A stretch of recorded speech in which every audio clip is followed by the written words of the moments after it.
እኔ ሶስት ነገሮችን መካድ አልችልም ይዣቸውን በልብ የምሞታሉ እርሱ ሐቀኛ አባት ኖት ፍቅር ኖት አንድነትን ስለሰብ ሰላም ለእናንተ ይሁን እንደምን አላችሁ እንደምን ቆያችሁ እንግዲህ በሙፍቲ ሐጂ ዑመር ኢድሪስ ከዚህ ዓለም ድካም እረፍት ተከትሎ የተፈጠሩ አበይት ዋንኛ ክስተቶች አሉ እነሱ ምንድነው በስርዓተ ቀብራቸው ላይ ምን ተፈጠረ እንዲሁም በመኖሪያ ቤታቸው መቀበራቸው ትልቅ አጀንዳ ሆኗል ማለት ነው ሚስጥር አለው ይሄም ሙስሊሞችን ለሁለት የከፈለ ነገር ነው ትልቅ ድብቅ ሚስጥር አለው የሚሉ ወሃቢዮች ተነስተዋል እኛን ነገር አናጋልጣለን ብለዋል ምንድነው ያለው ሁኔታ እሱን የማሳያችሁናል እንዲሁም ደግሞ ብፁዕ ቅዱስ አቡነ ማቲያስ ያለቀሱት ለቅሶ እንባ ብዙዎች መነጋገሪያ ሆኗል ማለት ነው ብዙ ነገሮች ተነስተዋል ዛሬ በዚህ ጉዳዮች ላይ የምናየው ይሆናል ማለት ነው እንግዲህ የዛሬውን ቪዲዮ በቅድሚያ የምናየው በትናንትናው ዕለት በሞታቸውን ተከትሎ እጅግ በጣም ከፍተኛ ለቅሶ ያለቅሱ የነበሩ ኦርቶዶክሳውያን እንዲሁም ሙስሊሞችን ላሳያችሁና ወደ ቀጣዩ እንሄዳለን ዘሮትን ሳናቅ እንዲሁ ስለወደዱን ኢትዮጵያዊነትን መልክ ስላሳዩን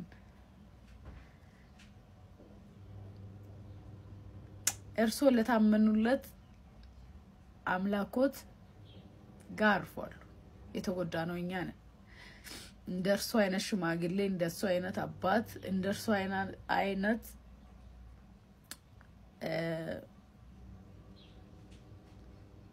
በማንነት ያልተደበቁ ፖለቲካ የማይዘውራቸው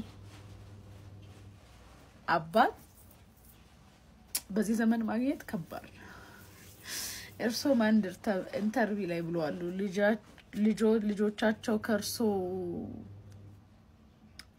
እንደርሶ ሃይማኖተኛ ልጅ አሉት ወይስ ባል በዚህ ዘመን እኮ እንደኛ አይነት ሰው መኖር ይከብዳል ብለዋልና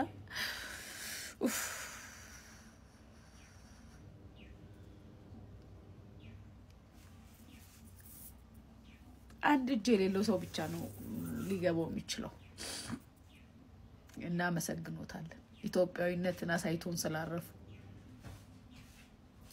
እድለኛ አይደለንም እኛ ትውልድ እድለኛ አይደለም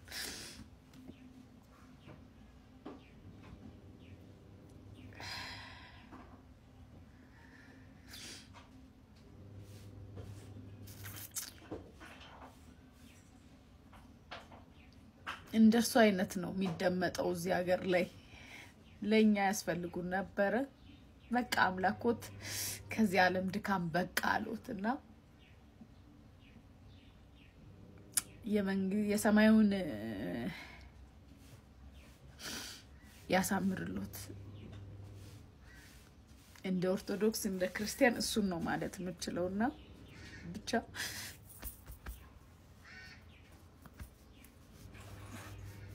ኢትዮጵያዊ ሆኖ ስላሳዩን እናመሰግኖታለን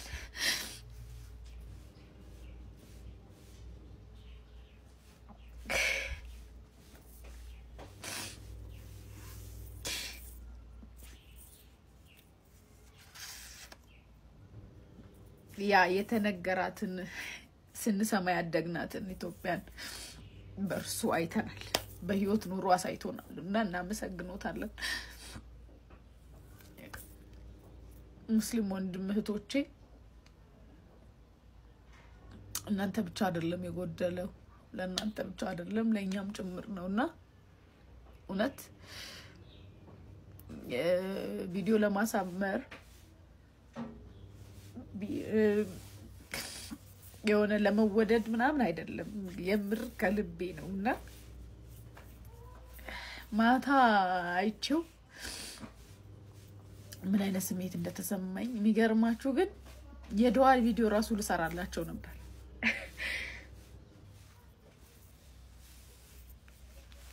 ብቻ ጽናቱን ይስጣችሁ ሀገሬ ልብ ውስጥ መቼም ይኖራሉ ሀገር ሰው አይደል እኛ ልብ ውስጥ አሉ የታመኑለት የኖሩለት ያስተማሩለት የታገሱለት ያቻቻሉለት ፈጣሪው ባጸደ ገነት ያሳርፎት ከዚህ ዓለም ስቃይ ተገላገሉ ጽናቱን ይስጣችሁ ወዳችኋለሁ መልካም እንግዲህ ከዚህ በመቀጠል አጠር ባለ መልኩ ትውልደ ኢትዮጵያውያን በአውሮፓም በኤዥያም በአፍሪካም የሚኖሩ ይህ መረጃ እንዲደርሳቸው በእንግሊዘኛ አጠር ባለ መልኩ ለማቅረብ እንሞክራለን ማለት ነው ይሄ ቪዲዮ እንግዲህ እንግሊዘኛ እንግዲህ ከዚህ በመቀጠል አጠር ባለ መልኩ ትውልደ ኢትዮጵያውያን በአውሮፓም በኤዥያም በአፍሪካም የሚኖሩ ይህ መረጃ እንዲደርሳቸው በእንግሊዘኛ አጠር ባለ መልኩ ለማቅረብ እንሞክራለን ማለት ነው ይሄ ቪዲዮ እንግዲህ እንግሊዘኛ እንግዲህ ከዚህ በመቀጠል አጠር ባለ መልኩ ትውልደ ኢትዮጵያውያን በአውሮፓም በኤዥያም በአፍሪካም የሚኖሩ ይህ መረጃ እንዲደርሳቸው በእንግሊዘኛ አጠር ባለ መልኩ ለማቅረብ እንሞክራለን ማለት ነው ይሄ ቪዲዮ እንግዲህ እንግሊዘኛ እንግዲህ ከዚህ በመቀጠል አጠር ባለ መልኩ ትውልደ ኢትዮጵያውያን በአውሮፓም በኤዥያም በአፍሪካም የሚኖሩ ይህ መረጃ እንዲደርሳቸው በእንግሊዘኛ አጠር ባለ መልኩ ለማቅረብ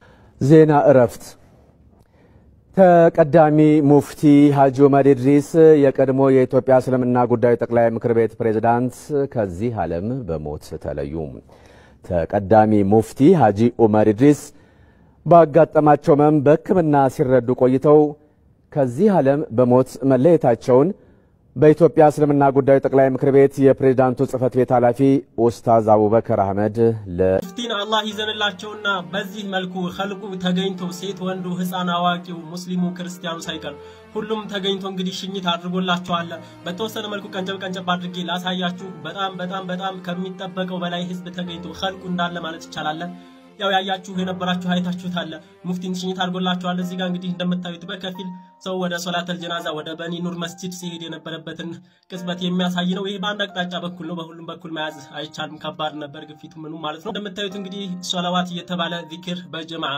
እየተባለ ነበር ማለት ነው ከሶላተል ጀናዛው በፊት ማለት ነው እንደምታዩት በዚህ መልኩ እንግዲህ በአንድ አካባቢ ያለው ነው ዙሪያውን ነው እንግዲህ ያነበረው ማለት ነው ህዝቡ ሱብሃንአላህ እንደዚህ መወደድ ታይቶ አይታወቅም አላህ ይዘንላችሁ ሙፍቲ ሐጂ ዑመርን እንደምታዩት እዚህ ጋር ደግሞ ሶላተል ጀናዛው ማለት ነው በነገራችን ላይ ስለ ሙፍቲ ሐጂ ዑመር ኢድሪስ ብዙ ያልወጡ ብዙ ያልተነገሩ አሉ ኢንሻአላህ እያንዳንዱ ቪዲዮ ያዘጋጀን ይዤላችሁ ይመጣ ይሆናል እዚህ ጋር ደግሞ እንደምታዩት እንግዲህ ሶላተል ጀናዛ ከተሰገደ በኋላ ጀናዛውን ሰው በመጣበቅ ይገኛል በተክቢራ በዚክር በተህሊል ወደ ሚሊኒየም አዳራሽ እዛ የመንግስት አካላቶች እንግዲህ ደግሞ ያዘጋጁት እንትን ስላለ የሽኝት ፕሮግራም ወደዛ ለመውሰድ እንግዲህ እየተጣበቀ ነበር ኸልቁ ተመልከቱ በዚህ መልኩ እንግዲህ ሱብሃንአላህ አላህ መገን ዱንያ እንግዲህ በዚህ መልኩ ቅንጭቡን ያሳያችሁ ሙሉን በዙመርቲው ይለቀቃል ኢንሻአላህ ከቆይታ በኋላ እዛ ጋር ገብታችሁ በደንብ መከታተል ማየትም ትችላላችሁ ሁላችንም በያለንበት በየአካባቢው ፋቲሃ እንቅራላችሁ ዱዓ እናድርግላችሁ በጀነት ያመሻብሻችሁ ኢንሻአላህ በሌሎችም ስለ ሙፍቲ ብዙ ያልተነገሩ ያሉት ምስጥሮች ብዙ አሉ ፎሎ ያደረጋችሁ መከታተል ትችላላችሁ ማለት ነው ቪዲዮውን ሼር አድርጉት ወሰላሙ አለይኩም ወራህመቱላሂ ወበረካቱ ወንዶች በዚህ ልክ እንደዚህ ሆኖ ሲያለቅሱ ማየት እጅግ በጣም ልብ የሚነካ የሚያሳዝን አብዝቶም የሚያስለቅስ ነውና ምን ያህል ልባቸው እንደተነካ በሁለት ወንድሞች አይተናል ማለት ነው አይናቸው በእንባርሶ ሰውነታቸው ሁሉ ተቋቁሮ ፊታቸው ተቋቁሮ ይታያልና ወንዶች በዚህ ልክ ያለቀሱበት ትልቅ ለቅሶ ነበር የሐጂ ሞት ሁሉንም ያስደነገጠን ማለት ነው ወደ ኋላ እንግዲህ የብፁዕ ቅዱስ አቡነ ማቲያስንም ለቅሶምባ የማሳያችሁ ሆነ ማለት ነው እንግዲህ ምናልባት ግን ከሐጂ ሙፍቲ ከረፍታቸው ጋር ተያይዞ ሐዘናቸውን ድንጋጤያቸውን የገለጹበት መንገድ ደግሞ ፍቅራቸውን የገለጹ በርካታ ሰዎች አሉ ከነዚህ መካከል እስኪ የተወሰኑትን እንመልከት አንበሳን አይበላም ተሁላን አይበላም ተጎሳው ሌላ ያለ ነው የሚያዘው የሰው ልጅ ምን ነው ሰው የሚገለው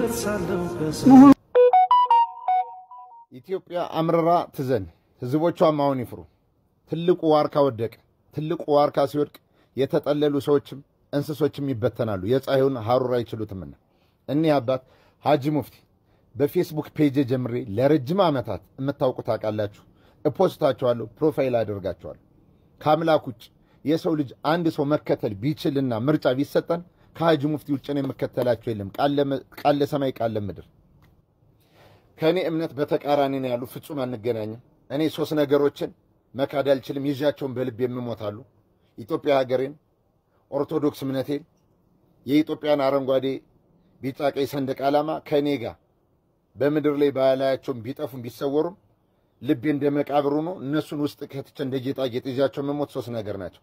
ሰንደቅ ዓላማዋን፣ ኦርቶዶክስ እምነቴንና ኢትዮጵያ ሀገሬን። ያ ስለሆነብኝ ነው እንጂ በእኔ እምነት ሆነው ሐጂ ሙፍቲ የኔ ሲኖዶስ ወይ የኔ ጳጳስ ቢሆኑ እግዚአብሔር አምላክ በሚያውቀው ዓለማዊ ህይወቴን ትቼ እኔም ልጆችን ቤተሰቤንም ይዤ ከእግራቸው ስራ አልጠፋም ነበር። እንዳለመታደሉ ነው ትምህርታቸውን ወስጃለሁ። የእምነታቸውን ጎራ ስለሚንለያይ ሰውነታቸውን ሰባይነታቸውን አክብሬ ስለነሱ ትልቅነት ዛሬ ኢትዮጵያ ስለሚገጥማት መከራ ትልቅ ዋርካ የሆነ ተገርድሶባታል። እመኑኝ፣ ከእምነት እሳቢ ውጡ፣ ቋንቋቸውን አዳምጡ፣ ቃላቸውን ስሙ። ፍጹም የሆነ ከምድራዊ ሳይሆን ከሰማይ የሚመስል አንደበት አላቸው። ተገፍትረው ተንቀው ተንበሻቅጠው ወጣው ሊሆን ይችላል። ክርስቶስንም እንደዛ ነው ያደረጉት። ወደ ገደል አፋፍ ወስደው ገፍተው አዳፍተው በስልጣኑ በኃይሉ አፍዝዟቸው ገደል አፋፍ ላይ ትቷቸው ወደ እንጂ ሐጂ ሙፍቲ እንደተደረጉት ክርስቶስም ተደርጓል። ይሄንን እኔ ሪስኮስ ጀና እኔ አምኜበት ነው ማወራ። እምነቶች አይቀላቀሉም፣ አይደባለቁም። በእኛ ለእስልምና እምነት እንደ ባዕድ አምልኮ ነው፣ በእስልምናም የኛ እንደ ባዕድ አምልኮ ነው። የትኛውም እምነት ከራሱ እምነቶች ሌላ አምላክ እንትን ሲል አመነዘረ ወይ ደግሞ ሌላ እምነት ሲወድ ጣዖት አመለከ ነው የሚባለው። ዴፊኒትሊ ነው ማስተባበልም መቅባትም ስለማይቻል ሐጂ ሙፍቲን አጠናታል። ኢትዮጵያ ዛሬ ትፍራ፣ ህዝቦቿ ዛሬ ይዘኑ። እኛን የመሰለ ንግግራቸው ከሰማያት የሚወርድ የገነት ወንዝ የሚመስል የሚስረቀረቅ ድምጻቸውና ከእግዚአብሔር የሆነ ንግግራቸው ዛሬ አብራቸው ተቀበረ። በቪዲዮ ያስቀመጡትን ነገር ከቀልባችሁ ለመሆን አደብ ለመግዛት ዛሬ ያለውን ዓለም ላይ ምድር ላይ ሆይ ሆይታ ለመራቅ ስትፈልጉ የሐጂ ሙፍቲን የአባ ገብረ ኪዳንን እነዚህን ትምህርቶች እያወጣችሁ ስሙላለሁ። ኮፒ ሊንክ ሸር አድርጉት። ለመላው የኢትዮጵያ ህዝብ ነው፣ ለእስልምና ህዝብ አይደለም። ለመላው ሙስሊም ህዝብ አይደለም። ሐጂ ሙፍቲ የእስላሙም የፕሮቴስታንቱም የጴንጤውም የዋቄ ፈቱም የሁሉም እምነት አባት ናቸው። በእኔ ሳቢ ገብረ ኢየሱስ እናልኳችሁ ለአባታችን ግን በማመልከው ነውና ልመርቃቸው ወይ ልመኝላቸው ምችል የድንግል ማርያም ልጅ ኢየሱስ ክርስቶስ በማያልፈው ዓለም በገነት ስፍራ የማያልቅ ርስት ሰጥቶ በቀኙ ያድርግልን፣ ነብሳቸውን ይማርልን። ሐጂ ሙፍቲ እረፍቶት በገነት ይሁን፣ ነብሶትን ይማር። የምራዝኛለሁም ደንግጫለሁ። ኢትዮጵያ ሰው አጠች፣ ህዝቦቿም የሚያስደነግጥ ልብ የሚያርር ነገር መጣ። ነገራቸው ለገባቸው ትውልድ ኮፒ ሊንክ ሸር አድርጉት። አመሰግናለሁ። እኚህን አባት እናመሰግናለን እያላችሁ ኮሜንቱን አጥለቅልቁት። እኚህን አባት መጥላት ሰይጣን ብቻ ነው የሚጠላቸው። ከምሬ ብላችሁ ሁሉም ኦርቶዶክሳዊ እንወዳቸዋለን። የሰላም አባት ክቡር ዶክተር ተቀዳሚ ሙፍቲ ሐጂ ዑመር እንድሪስ የሃይማኖት አንድነት ጉባኤ የጸሎት መርሃ ግብር ባዘጋጀው ላይ ተገኝተው እንዲህ ብለው ተናገሩ። ያ ቃል በልቤ ሰሌዳ ላይ ተጽፎ ቀረ። እግዚአብሔር ምስክሬ ነው። እንዲህ አሉ።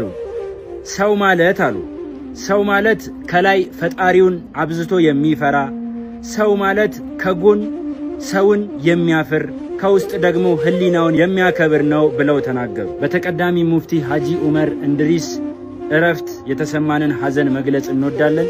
ለቤተሰቦቻቸው እንዲሁም ለኢትዮጵያውያን መጽናናትን እንመኛለን። እግዚአብሔር አምላክ ነፍሳቸውን በአጸደ ገነት ያሳርፍልን።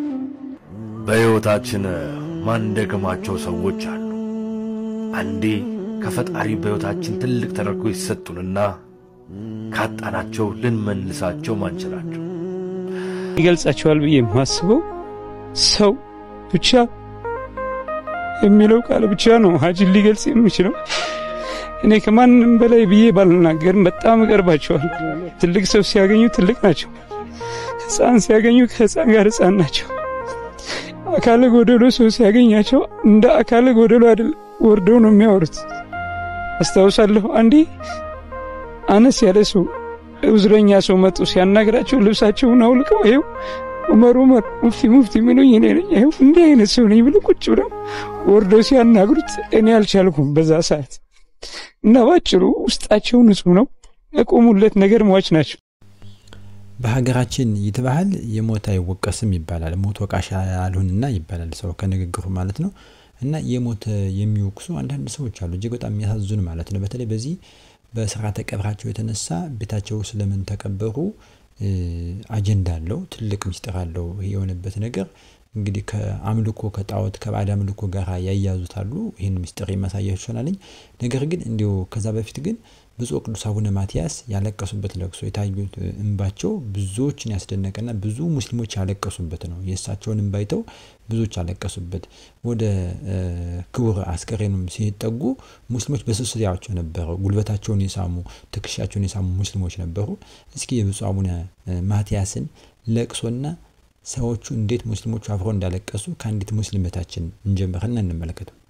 ይህንን ምስል በደም ተመልከቱት። እንግዲህ እኛ አባታችን ማለት ነው የሐጅ ዑመር ሙፍቲ የቀብር ሽኝት ስነ ስርዓት ላይ ተገኝተው እንደዚህ ሲያነቡ ታይተዋል። ይህ ምስል በምንም የማይገለጽ የሚገርም ምስል ነው። ሁላችንም ሰውነት ይቀድማል። እነዚህ አባቶች የተለያየ እምነት ላይ ያሉ አባቶች ናቸው። ነገር ግን እንደዚህ ሊተዛዘኑ የቻሉት እንደዚህ በሙፍቲ ሞት ላይ ሊያዙን የቻሉት በምን ምክንያት ነው ብለን እናስብ። ሁላችንም ብፁዕ ወቅዱስ አቡነ ማትያስ ረጅም እድሜና ጤና ይስጦት። ይህ ፎቶ ብዙ ነገር ይናገራል። ማንኛውም ይህ ምስል ቲክቶክ ገጽ ላይ እንዲቀመጥ ስለፈለኩ በጣም ስለወደድኩት ነው የመጣሁት። መልካም ምሽት።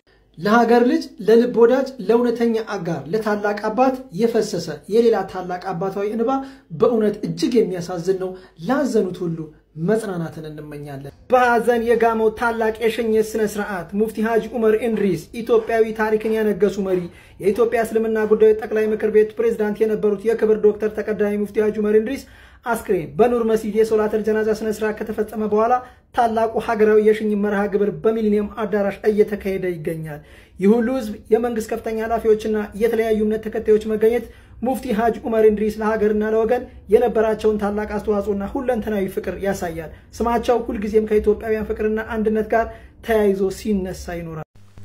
ብፁዕ ቅዱስ አቡነ ማትያስ እንግዲህ በስርዓተ ቀብር ሽኝት ላይ በሚሊኒየም አዳራሽ ተገኝተው በምትመለከቱት ሁኔታ ማለት ነው እየባረኩ ክብር አስከሬኑን ይሸኛሉ ማለት ነው። በለቅሶ በእንባ ሆነው በዚህ መልኩ ነበር የሚሸኙትና በዚህ መካከል ብዙ ሙስሊም ወጣቶች በስስት ነበር የሚዋቸው። መንገድ ይከፍቱላቸዋል፣ በጣም ይጠብቋቸዋል እና በጣም ተደንቀው የተረባረቡ ነው መንገድ የሚያሳልፏቸው። በጣም በስስት ነው ሲዋቸው የሚነበረ በፍቅር ይመለከቷቸው ነበር። ከምንም በላይ ደግሞ የሚያስገርመው አንድ ሙስሊም ተከትሎ ትከሻቸውን ይስማቸዋል ማለት ነው። አባታችንን ጉልበታቸውን ይስማሉ ተደፍተው። እንግዲህ ይመጣል እዚህ ጋር በደንብ እንድትመለከቱ የምፈልገው ነገር ያው አቡነ ማትያስ እንግዲህ የሩን እዚህ ጋር መጋቢ አዲስ እየተሳለመ ነው። ከዚህ በኋላ ነው እንግዲህ ይሄን ሙስሊም ተመልከቱ እዚህ ጋር ይሄው ሄዶ ትከሻቸውን ይስማቸዋል። ምን ያህል እንደተደሰቱ አብሮ በለቅሶ በእንባ እንደነበሩ የሚያሳይ ነው። እስቲ እንግዲህ ወደ መጨረሻ ሐጂ ሙፍቲ ለምንድን ነው በቤታቸው የተቀበሩት የሚለውን ሚስጥር የሚነግሩን ሰዎች አሉ። እስኪ እንየው። መረጃ ለማጥራት ነው። ብዙዎቻችሁ ትንሽ ግራ ገብታችኋል። ይሄንን መረጃ ላጥራላችሁ። እንግዲህ ተቀዳሚ ሙፍቲ ሐጂ ዑመር ኢድሪስ ኃይሌ ጋርመንት ዝቅ ብሎ ሰፈራ የሚገኘው ባለ 1000 ካሬ ቅይጥ የመኖሪያ ቦታ የነበረውን ይዞታቸው ወደ መካነ መቃብር እንዲቀየር ሐምሌ 20 ቀን 2013 በተጻፈው ደብዳቤ ለአዲስ አበባ ከተማ መሬት ልማትና ማኔጅመንት ቢሮ በጠየቁት መሰረት አስተዳደሩ ነሐሴ 5 ቀን 2013 በተጻፈው ደብዳቤ በሙፍቲ ጥያቄ መሰረት ይዞታውን ከቅይጥ መኖሪያ ቤትነት ወደ መካነ መቃብርነትም ለውጦላቸዋል። በመሆኑም ተቀዳሚ ሙፍቲ ሐጂ ዑመር ኢድሪስ በዛሬው ዕለት የቀብር ስርዓታቸው የሚፈጸመው ቦታው ከ5 ዓመት በፊት የመቃብር ስፍራ እንዲሆን ከአዲስ አበባ ከተማ አስተዳደር ህጋዊ ፍቃድ የተሰጠው መሆኑ ሊታወቅ ይገባል። ስለሆነም ተቀዳሚ ሙፍቲ የሚቀበሩበት በመኖሪያ ቤታቸው ውስጥ ሳይሆን ህጋዊ በሆነ የመቃብር ስፍራ ነው። ታዲያ ለሁሉም ሼር በማድረግ እንተባበር። ብዙዎቻችሁ ግራ ገብታችሁ ስለነበር ነው ለምንድነው መስጊድ ቅጥር ግቢ ውስጥ የሚቀበሩት ነበር። ነገር ግን መስጊድ ቅጥር ግቢ ውስጥ ሳይሆን ለመቃብር ስፍራነት የተፈቀደ ቦታ ላይ ነው የቀብር ስነ ስርዓታቸው የሚፈጸመው ማለት ነው። ለብዙዎች ሼር አድርጉት። መልካም ቀን። ሐጂ ሙፍቲ እንግዲህ ለምንድነው በመኖሪያ ቤታቸው ላይ እንዲቀበሩ ተደረገው? ለምንድነው በመስጊድ እንዲቀበር ተደረገው? እሳቸው ከማን ይበልጣሉ? በተለየ ሁኔታ ለምንድነው የመቀበሪያ ስፍራ ላይ ያልተቀበሩት የሚል ተቃውሞና ሌላ ብጥብጥ የሚመስል ነገር በዋሃቢዮችና በሙስሊሙ ዘንድ ለሁለት ተከፈለ ነገር ተፈጥሯል ማለት ነው። ይችታችን እንደነገረችን ይሄንን የሚያሳይ ነገሮች አሉ ማለት ነው። ህጋዊ ነገር እንዳለ ተከተል ነው። እስኪ ነው ወንድማችን ደግሞ እንደሰሙ ቀብሩ ትክክል አይደለም እዛ መፈጸም የለበትም ማለት ነው የሚለው። እንዴት ቤታቸው ላይ ይቀበራሉ እያላችሁ ቲፎዞቻችሁን እንዲረብሹ ነዳችኋቸው። ሰው እንዳይረበሽ ተብሎ ማስረጃ ሲሰጣችሁ ቦታው የቀብር ቦታ እንደሆነ ማስረጃ ስታዩ እስካሁን ለምን ሰው አልተቀበረበትም? እውነት ከሆነ እንዴት አሁን እነሱ አቅላችሁ በቃ ሌላ ጤነኛ ነገር ቀጥተኛ መንገድ አያስብም? እንዲ ድንቁር ብላችኋል። ከቻልክ አላህ ይዘንላቸው፣ አላህ መልካም ስራቸውን ይቀበላቸው ብለ ማለፍ ትችላለህ። ካልቻልክ ደግሞ ዝም ብለህ ስክሮል አድርገህ እኮ ማለፍ ግዴታ እኮ አይደለም መሳደብ መናቆር አንተ የሆነች የሱና ሰው ነኝ የምትል ከሆነ ሰይዳችን እንደዚህ ነው ያስተላለፉልህ እንደዚህ ነው ያስተማሩ የሞተን ሰው ተዛለፍ ነው ያሉህ ባይሆን በዚሁ አጋጣሚ የኦርቶዶክሳውያን አባቶች የሃይማኖት አባቶች ወንድሞቻችን እህቶቻችን ትክክለኛ የሰውነትን ማንነት አሳይታችሁናል በጣም እናመሰግናለን ከምላችሁ በላይ ሰው ናችሁ የሰው ጭንቅላት ነው ያላችሁ እናመሰግናለን እናንተ እካኮች ግን በእስላም ስር የተጠለላችሁ እካኮች እካካችሁን አላህ ያራክፍላችሁና የሰውነት ባህሪን ልበሱ ደደብ ናችሁ በጣም ድድብ ያላችሁ ደደብ መሪዎቻችሁን ደደብ በደፈና የምትመሩ ተመሪዎችም ደግሞ አይናችሁን ግለጹና እዩ አንድ ሰው አይንዳችሁ አትደድቡ አትከኩ አትቁሻሹ السلام عليكم ورحمة الله وبركاته مفتي እኮ የራሳቸው ቦታ ላይ ለመቀበር የፈለጉት ምክንያት ታውቃላችሁ የትም ቦታ ማንንም ضريع ምንድነው ቤት አሰርቶ እዛ ላይ አምልኮት አያካሂድበትም ኮልፌም ቢሆን ጉለሌ እስላም መቃብር የትም ቦታም ቢሆን ማንንም በዚህ ጉዳይ ለአምልኮት አይቀበልም ማለት ሌላ ቀርቶ ሌላ ቦታ ያሉት ከፍ ያሉ ቀብሮች ቤት ተሰራባቸውም ገና ይፈርሳሉ ይሄን ያዘዙት ደግሞ ነብያችን ናቸው አለይሂ ሰላቱ ወሰላም ከፍ ያሉ መቃብሮች እንዲስተካከሉ እንኳን ቤት ተሰራባቸው ከአንድ ስንዝር በላይ ከፍ ካሉ ራሱ በቦታ እንዲመለሱ ያዘዙን ስለሆነ ማለት ነው ስለዚህ ያ ማግኘት ስለማይችሉ ማንንም የሚያጎበድድላቸው ስላለ እዛ ሄዶ ስለማይቻል ቤት ስለማይሰራበት ከጥቂት ጊዜ በኋላ ቀብራቸው ቦታቸው ምልክታቸው እንደማንም ሙስሊም ስለሚጠፋ ለአምልኮታቸው እንዳይጠፋ ነው እዛቂያቸው ላይ መቃብር ያደረጉት ማለት ነው ስለዚህ ይሄን ነገር አውጉዙ አለዛ አምልኮቱ ሊበዛ ነው ፍጡር ሊመለክ ነውና እዚሁ ለተጀመረ በህይወታቸው ይያሉ ሴቶች እየሰገዱላቸው እንዳየን ሁሉ አሁን ቀብራቸው ዙሪያ ላይ ሊመለክ ነው ያ ቦታ ላይ ደግሞ የመቼ ነው ቆይቷል ካስፈቀዱ ያንን ቦታ በመንግስት በህጋዊ አድርጎ አስፈቅዷል ከዛ ደጋግ ሰዎች እንዲቀበሩ ብሎ አስቧል ደጋግ ሰዎች ብሎ ነገር የለም ሁሉም መቃብር ለሁሉም እኩል ነው የማንንም ኻቲማ የሚያውቀው አላህ ብቻ ነው ማለት ማንንም የኔ ቢጤ ምስኪን በረንዳ ላይ የሞተ እንኳን የጀነት ሊሆን ይችላል ማንንም አንተ የማታውቀው እዚህ ግባ ማትለው ማለት ደግሞ አንተ ትልቅ ቦታ ይሰጣው ሰው ደግሞ አላህ ሌላ ቦታ ላይ ያስገባው ስለሚችል ኢንሻአላህ ይሄን ነገር ይሄን ሁላችሁም አውግዙ ማንንም ሙስሊም እኩል መቀበር አለበት ማንንም ሙስሊም ቀብሩ ነብዩ ሰለላሁ ዐለይሂ ወሰለም ባዘዙት መንገድ መሆን አለበት ኢንሻአላህ ይሄን ሁላችንም እንተባበር የቀብር ቦታቸው በመኖሪያ ቤታቸው ላይ ቀብር ቦታ እንዲሆን አስፈቅደው ወይም ደግሞ ከመንግስት ህጋዊ ፈቃድ አግኝተው በዚያ ቦታ መቀበራቸው በሙስሊሞች ዘንድ ሌላ ረብሻና መለያየትን ፈጥሯል ማለት ነው ይሄ እንዲህ ሊሆን እንደሚችል እኔ በፍጹም አልገባኝም ምናልባት እነርሱ በሚያውቁት በሚከተሉት ሃይማኖት አስተምህሮት ህግ ምናልባት በዛ የሚዳኝ ቢሆን ማለት ነው ነገር ግን እንደው ሙታን ቢያንስ ካረፉ በኋላ እንኳን በዚህ ልክ መወዛገብ መጨቃጨቁ ባይኖር የተገባ ነው በየትኛውም ሃይማኖት ዛሬ ጭቅጭቅና ሁከት እንዳለ ይታወቃል ነገር ግን ከረፍታቸው በኋላ ደግሞ ይሄ ባይሆን እንግዲህ ያ ቦታ የቀብር ቦታ እንዲሆን ከተደረገ ብዙዎች ያውቃሉ ማለት ነው ከ5 አመት ከ6 አመት በፊት ከሆነ ያኔ ለምን ጥያቄ መጠየቅ አልቻሉም ነበር ዛሬ ረፍታቸውን ተከትለው እንዲህ አይነት ወከባ የሚፈጥሩ ማለት ነው እስኪ መጨረሻ ይሄንን ድብቅ ሚስጥር አፈራረሰዋለሁ ይላል አንድ ወዳጃችን ሙስሊም ማለት ነው እስኪ እንስማው እሺ እዚህ ጋር እንዳያችሁት የአላህ መልእክተኛው ለምን ቤት ውስጥ ተቀበሩ አቡበከርስ ዑመርስ ለምን መልስልኝ ይላል የሙፍቲን ረሂመሁላህ አላህ ይዘንላቸውና ቤታቸው ውስጥ መቀበርን በተመለከተ የተነሳ ጥያቄ ነው ከታችም የምትመለከቱት ኮሜንት ደግሞ ያው ቤታቸው አይደለም ከቤታቸው 1000 ካሬ ላይ ነው የቤቱ አካል ነው 5000 ካሬ ነው ቤታቸው ከ5000 ላይ 1000 ለቀብር እንዲሆን ፍቃድ ጠይቀዋሉ የሚል ነው የተነሳው ከቤተሰቦቻቸው እሳቸው ይበሉ አይበሉ አላህ ይወቀው ለማንኛውም ይሄኛው እዚህ ጋር የተነሳው ኮሜንት ምንድነው የአላህ መልእክተኛ አለይሂ ሰላቱ ሰላም አቡበክርና ዑመር ቤት ውስጥ ተቀብረዋሉ አው የአኢሻ ቤት ውስጥ ወይም የነብዩ ቤት ውስጥ ነው የተቀበሩት ይሄ የሆነበት ምክንያት ቡኻሪ ላይ ገብታችሁ መመልከት ትችላላችሁ የሆነበት ምክንያት እናታችን አኢሻ ረዲየላሁ ዐንሃ ይሄ ቀብራቸው አምልኮት ቦታ እንዳይሆን መስጂድ ተደርጎ እንዳይያዝ ተብሎ ነው ይሄ የተደረገው ኻስ ነው በእነሱ ላይ ብቻ የተገደበ ነው ብላ አስቀምጣለች ገብታችሁ ቡኻሪ ላይ ሰሂሁል ቡኻሪ ላይ ገብታችሁ መመልከት ትችላላችሁ ከዛ በዘለለ ደግሞ 1000 ካሬ ነው ወይም ደግሞ የቤቱ አካል እንዳልሆነ አስመስላችሁ የምታወሩ አካሎች 1000 ካሬም ሆነ 100 ካሬ ላይም ይሁን የቤቱ አካል ነው። ይሄ ሆነ ማለት ነገ ማንኛውም ባለ ሀብት መጥቶ ቤት ውስጥ መቃብር ሊያደርግ ነው። ልክ እንደ ነን ሙስሊሞች ማለት ነው። ይሄ የራሴ መቃብር የራሴ ቤት ላይ አድርጉልኝ ብሎ ይሄ መያዝ ሊጀምር ነው። ይሄ ሆነ ማለት ደግሞ የሙስሊሙ መቃብር ህልውና ውስጥ ሊገባ ነው። ሰዎች የየራሳቸው መቃብር አጥረው ሊቀመጡ ነው። ይሄ ደግሞ በሸሪዓችን ከባድ እርግማን ያለበት የአላህ መልእክተኛ አለይሂ ሰላቱ ሰላም ሊሞቱ ሲሉ لعن الله اليهود والنصارى اتخذوا قبور انبيائهم مساجدا الله ይርገማቸው ብለው የተራገሙበት የሆነ ጉዳይ ነው። ሌላው ስጋቱ ምንድነው ጭንቀቱ ምንድነው ከተባለ በነጻነት ቀብሩን ለማምለክ የምትፈልጉ ሰዎች ለእናንተ ይመቻል። እሳቸውም በህይወት ያላችሁ ስጁድ ያደረጋችሁላቸው ሰዎች አሁን ደግሞ ከሞቱ በኋላ ቀብራቸውን አፈራቸውን በጥብጣችሁ ለመጠጣት ይሄው እዚህ ጋር ኮሜንት ላይ ከእኔ ለኔም ከቀብሩ ከአፈራቸው 1 ኪሎ ይቀመጥልኝ ለተበሩክ ተብሎ መቃሙ ስለማይቀር ብሎ እዚህ ጋር አንድ ወንድማችን ጽፏል። ገና ካሁኑኑ ይሄው ይሄንን ነገር ሰዎች እያመቻቹ ነው ያሉት። ስለዚህ አላህን ፍሩ።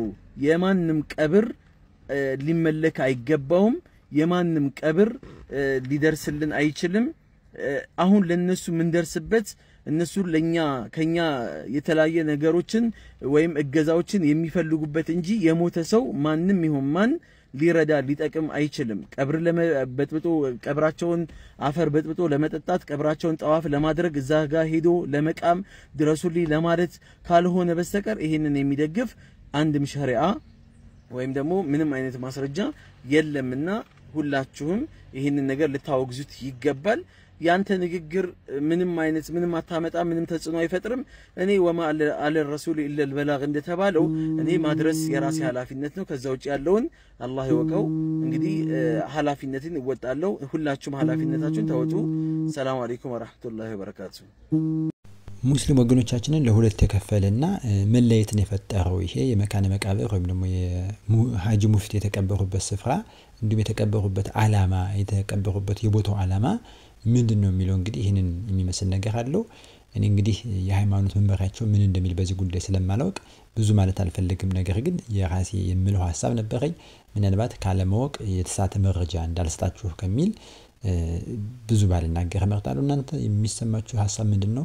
ሐሳብ አስታችሁን አስቀምጡ። በዚህ ጉዳይ ላይ የሚሰማችሁን የምታውቁት በተለይ መረጃው ካላችሁ በተለይ እስላም ወንድሞቻችን ሙስሊሞችን ቪዲዮ የምትመለከቱ ሐሳባችሁን ብታጋሩን ለጠቅላላ እውቀትም ስለሚሆን ማለት ነው። ለዛሬ ነበረኝ ቪዲዮ ይሄንን ይመስላልኝ። ሰላም ለእናንተ ይሁን። ሰላም ቆዩ።